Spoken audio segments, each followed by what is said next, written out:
So, back in 2017, a report was commissioned over in Great Britain. I'd love to give you an American report, but we're not doing those reports yet over here in the US. So I had to reach out and across the pond to our brothers and sisters over in the UK. And Harry's Razors, the mail-in razor thing that you see on commercials for and on social media and stuff, Harry's Razors, combined with some other people, commissioned a first-of-its-kind study called the Harry's Masculinity Report. It's never been done before. It's brand new. And it was completed, I want to say, late 2017, early 2018. The Harry's Masculinity Report is available readily online. If you get the YouTube version of this, the link will be in the description below. If not, I'll see if I can put it in the show notes on the podcast so you can have a direct link to it. It's public information.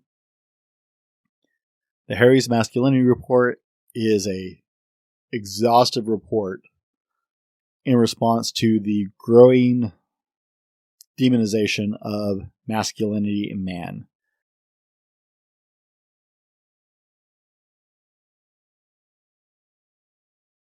Guys, all you got to do is look at advertising and media to see that men are being defined by the extreme. They're being defined by the very worst of their kind.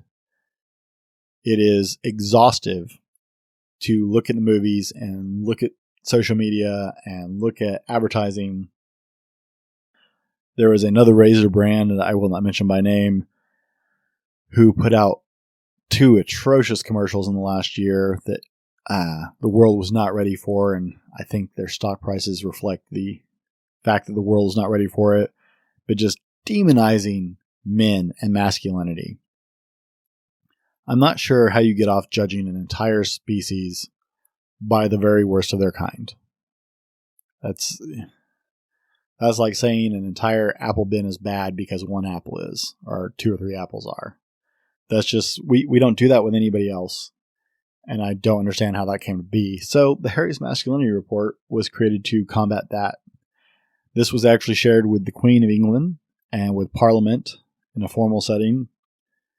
But they interviewed over 2,000 men about what mattered to them, what masculinity was to them, what men wanted in their lives. I'm not going to read the entire thing for you guys, but just to give you a clue, the overreaching, I said that term wrong all the time, I'm sorry. The big takeaway from it was men have a need to provide for their loved ones and care for them, to have emotional and tender interaction with the people they care about, to be positive members of society and contribute to the world at large, to be good fathers and husbands, spouses in general. The findings on the report were nothing surprising to me, but I think it would shock the world if more people actually bothered to read it. So I will link it. Check it out if you have time.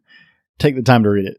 And if you're don't have a lot of time, read the synopsis. They were nice enough to summarize it on a page or 2. What's happening, guys? My name is Brent, and I am the Fallible Man. This has been a clip from one of our podcasts.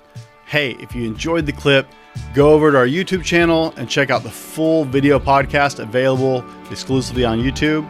And if you're more of an audio guy, hey, our podcast is on Apple Podcasts, Spotify, TuneIn, and I think pretty much everywhere else you want to listen. Thanks for hanging out with us, and I hope you enjoyed the clip.